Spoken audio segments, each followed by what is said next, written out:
Hey everyone, it's Manny. I'm hanging out with John. All right, this is Parker Tozier. It's a project that just came in the studio. I'm doing it, even talking about this, is that we're doing a really cool setup that is using all warm WA-19s, which are copies of the Beatle microphones, the D-19s. And I just wanted to give you a quick rundown. So 19 on the kick drum, a little bit farther out. I have that slammed into an Audioscape BA6A.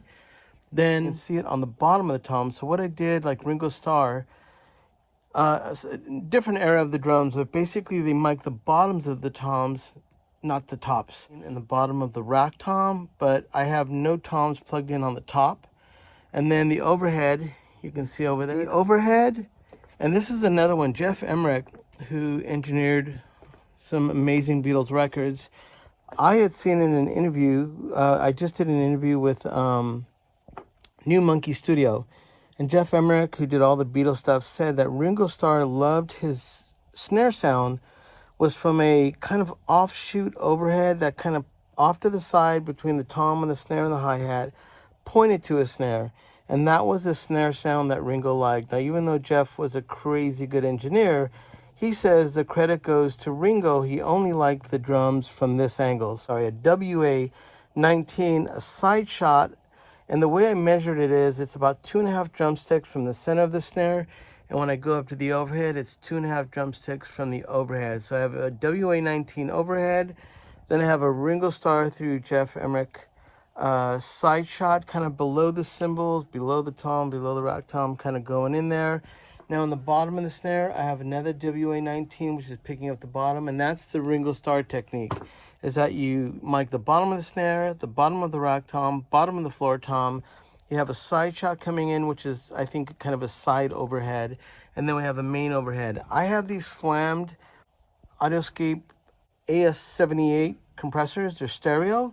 And then I actually have the rooms, which are Sony C37, slammed into another AS70. Oh, no, I'm sorry. Those are slammed into a VU260. Now, the way I'm working it now is I have the side overhead and the overhead slammed, and these mics have taken it. It sounds really great. Then the kick drum, which is, even though I have a Bach on the front, I put that one a little bit farther out. It has a lot of attack. Sounds kind of cool blended in with that. But predominantly, I'm just saying, like, this is a pretty wicked setup. His drumming is pretty great, so just want to give you an insight. I'll let you hear a little bit of that later, but for right now, that's the Manny technique. I think the surprise is how good this mic sounds, this side shot. That and the overhead over the drums, and the toms sound massive. And the reason you don't mic the tops is when you flip the bottoms of the toms and then you use the top overhead, kind of makes, if you imagine a large tom. I know that sounds silly, but if you double mic the toms, that's a double mic. And then when you add the top and you flip the bottom on the phase, kind of this mic is the top percussion hit of the tom, and the bottom is all the low end. So you have this massive tom sound. So once again, I do have a mic on the top of the snare as a safety, but I'm not really using it. So that's the drum setup with John. Okay, Parker Tozier, don't hate me. I just met him about an hour ago. Thank you.